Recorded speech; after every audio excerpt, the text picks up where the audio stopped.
আসসালামু আলাইকুম প্রিয় দর্শক, আপনার ফোনের কোনো পাসওয়ার্ডে কি আপনার মনে থাকে না? আপনার ফোনের একটা সেটিংস অন করে দিন। আপনার সকল ধরনের পাসওয়ার্ড কিন্তু এখানে জমা হয়ে থাকবে। পরবর্তীতে আপনি চাইলে খুব সহজেই পাসওয়ার্ডগুলো দেখে নিতে পারবেন। তো চলুন আপনাদেরকে দেখিয়ে দিচ্ছি। তার আগে ছোট্ট একটি কথা বলবো, যারা আমার ফেসবুক পেজে নতুন, অবশ্যই আমাদের পেজটি ফলো করে রাখুন এমন গুরুত্বপূর্ণ নতুন নতুন ভিডিও পাওয়ার জন্য। তো এই কাজটি করার জন্য ফার্স্ট অফ অল আপনি চলে যাবেন আপনার ফোনের ক্রোম ব্রাউজারে। ওকে, তো এখান থেকে আমি চলে আসলাম আমার ফোনের ক্রোম ব্রাউজারে। ক্রোম ব্রাউজারে আসার পরে কিন্তু আপনারা দেখতে পাবেন উপরে একটি থ্রি ডট আইকন রয়েছে, এখানে আপনি ক্লিক করবেন। তারপর নিচে আসার পরে কিন্তু এখানে পাবেন সেটিংস নামে একটি অপশন, আপনি সেটিংস অপশন উপরে ক্লিক করবেন। তারপর একটু নিচে আসার পরে কিন্তু এখানে আপনি পেয়ে যাবেন গুগল পাসওয়ার্ড ম্যানেজার, এখানে আপনি ক্লিক করে দিবেন।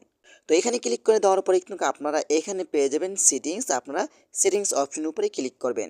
তো এখানে আসার পরে কিন্তু আপনারা এখানে একটি অপশন পাবেন, দেখতে পাচ্ছেন এখানে অফার টু সেভ পাসওয়ার্ড, এটা কিন্তু আপনাদের অফ থাকবে। আপনারা কি করবেন, এখান থেকে এটা অন করে দিবেন, বাস আপনার কাজ শেষ। তারপর আপনি একটু ব্যাকে চলে আসবেন। ব্যাকে চলে আসার পরে কিন্তু আপনারা আবারও চলে যাবেন গুগল পাসওয়ার্ড ম্যানেজার। এখানে আসার পরে কিন্তু আপনি দেখতে পাবেন, দেখেন এখানে আমি ফেসবুক ব্যবহার করছি, ইমো ব্যবহার করছি, গুগল ব্যবহার করছি। এখন যদি আমি ফেসবুক আইডির উপরে ক্লিক করি, তাহলে কিন্তু এখানে আমার ও লকটি দিয়ে কিন্তু আমি খুলবো, ঠিক আছে। দেখেন এখানে কিন্তু আমার ফেসবুকের পাসওয়ার্ডটি খুব সহজেই শো হচ্ছে।